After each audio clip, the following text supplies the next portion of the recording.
दार्शनिक चिंतन बहुदेववाद से एकेश्वरवाद। ऋग्वेद में दिव्य प्राकृतिक शक्तियों अथवा विविध देवताओं के मध्य से दर्शन का विकास होता हुआ प्रत्यक्ष दिखलाई पड़ता है। यहाँ दर्शन कोई आरोपित या परिकल्पित अवधारणाओं का जटिल ताना बाना नहीं है। यहाँ दर्शन प्रत्यक्ष दर्शन पर आधारित है, अतः यह नितांत विश्वसनीय, सुबोध और व्यवहारिक है। वैदिक ऋषि अग्नि, इंद्र, वरुण, विष्णु आदि देवताओं की उपासना करते करते स्वानुभूति के आधार पर इस नैसर्गिक निष्कर्ष पर पहुँचे कि देवताओं में कोई छोटा बड़ा नहीं है। ये सभी समान रूप से सर्वोपरि और महत्तम हैं, क्योंकि इन सभी में एक ही परम सत्ता विद्यमान है। ऋग्वेद में कहा गया है, एकम सदीवप्रा बहुधा वदन्ति।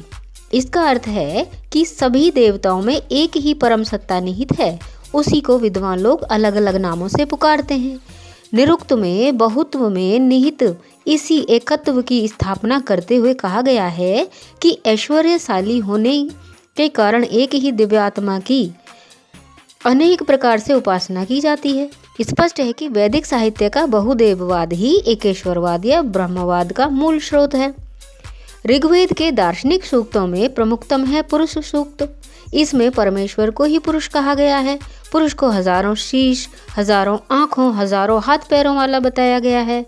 वह संपूर्ण विश्व में व्याप्त है। संपूर्ण सृष्टि का विकास इसी पुरुष से बताया गया है। ऋग्वेद में दूसरा महत्वपूर्ण दार्शनिक सूक्त है हिरण्यगर्भ सूक्त। इसमें प्रजापति या ब्रह्मा से सृष्टि की उत्पत्ति मानी गई है।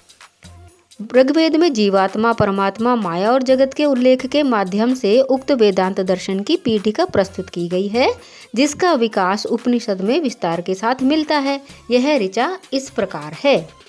द्वा सुपर्णा सयुजा सखाया समानं वृक्षं परिष्वजाते तयोरन्य पीपलं स्वादवत्यश्नन्यो अभिचाकशिति। अर्थात सृष्टि रूपी वृक्ष पर मित्र रूप में दो पक्षी रहते हैं। उनमें से एक जीवात्मा सृष्टि वृक्ष पर लगे अपने कर्म रूपी फल का स्वाद सहित भोग करता है और दूसरा परमात्मा फल न खाता हुआ केवल देखता है। स्पष्ट है कि परमात्मा विश्व में व्याप्त होते हुए भी माया युक्त होने के कारण निर्लिप्त और अनासक्त है, तथा जीवात्मा मायाग्रस्त होने के कारण कर्मों के फल के भोग में लिप्त और आसक्त है। यही ऋचा मुंडकोपनिषद में भी उपलब्ध है। यह तथ्य वैदिक चिंतन परंपरा की अखंडता को प्रमाणित करता है।